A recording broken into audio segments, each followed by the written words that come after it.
నమస్కారం. ఇప్పుడు తాజా సినీ ఇండస్ట్రీ అంతా కూడా ఒక్కసారిగా భారీ శోకంలో మునిగిపోయింది.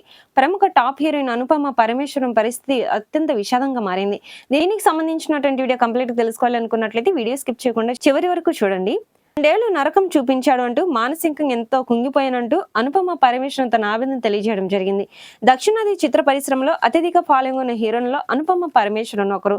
తెలుగు, తమిళ, మలయాళ భాషల్లో వరుస సినిమాలతో తనకంటూ ప్రత్యేక గుర్తింపు సంపాదించుకుంది. అయితే ఇటీవల ఈ అమ్మడు పర్సనల్ లైఫ్ అలాగే లవ్ గురించి సోషల్ మీడియాలో తెగ ప్రచారం నడుస్తుంది.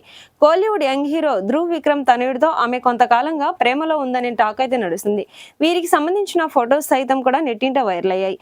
అయితే అకస్మాత్తుగా బ్రేకప్, మానసిక ప్రశాంతత గురించి అనుపమ పోస్ట్ చేయడం అందరినీ ఆశ్చర్యానికి గురి చేసింది. మీకు మనశ్శాంతి కావాలంటే మీకు అనవసరమైన మార్గాలను వదిలేయాలంటూ కూడా ఆ పోస్ట్ లో రాసుకొచ్చింది. దీంతో అనుపమ లవ్ లైఫ్ ఏం జరిగిందనే చర్చ అయితే మొదలైంది. ఈ క్రమంలోనే తాజాగా ఓ పాడ్కాస్ట్ లో పాల్గొన్న అనుపమ ఆ పోస్ట్ చేయడానికి కారణాలను, గత కొన్ని నెలలుగా తన జీవితంలో ఏం జరిగిందనే విషయాలను కూడా వెల్లడించింది. అనుపమ మాట్లాడుతూ, నేను 2 సంవత్సరాలుగా నార్సిస్టిక్ అబ్యూస్ ను అనుభవించాను. ఇప్పుడు నేను కొన్ని రకాల వ్యక్తులను కూడా ఊహించి, మొదటిది అలాంటి వాళ్ళు ఇన్స్టాగ్రామ్ లో ఒక రీల్లో మడోనా సెబాస్టియన్ నార్సిస్టిక్ అబ్యూస్ గురించి మాట్లాడడం నేను మొదటిసారి చూసినప్పుడు దానికి నా స్పందన ఎంత తీవ్రంగా ఉందంటే నేను వణకడం మొదలుపెట్టాను.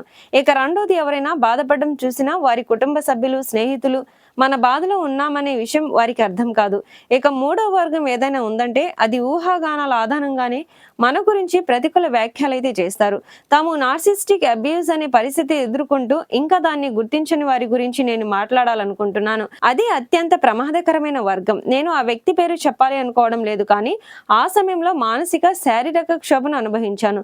ప్రారంభంలో మనపై ఎంతో ప్రేమను కురిపిస్తారు. నా జీవితంలో ఇలాంటి వ్యక్తి దొరకడం నిజమేనా, ఇది కలలా ఉంది అనిపిస్తుంది. కానీ మరుసటి రోజు అదే వ్యక్తి అన్ని ఏళ్లుగా క్రూరంగా అయితే ప్రవర్తిస్తారు. కనీసం తలా కూడా తిప్పకుండా తీవ్రమైన నిర్లక్ష్యం అయితే చూపిస్తారు. ఆ తర్వాత రోజు అంబిలా మారి పసిపిల్లాడిలా ఏడుస్తూ వేడుకుంటూ క్షమాపణ కోరుతూ మళ్ళీ ఇలాంటిది చేయనని ప్రామిస్ చేస్తాడు.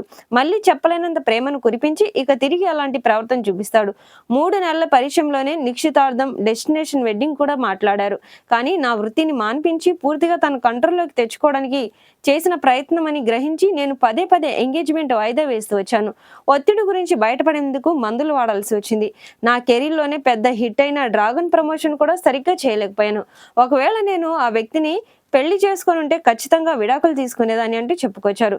ప్రస్తుతం తాను ఆ దశ నుండి బయటపడి తన ఆనందం, శాంతిని తిరిగి పొందుతున్నానని ఆమె అన్నారు. ఇప్పుడు అనుపమ చేసిన కామెంట్స్ సోషల్ మీడియాలో వైరల్ అవుతున్నాయి.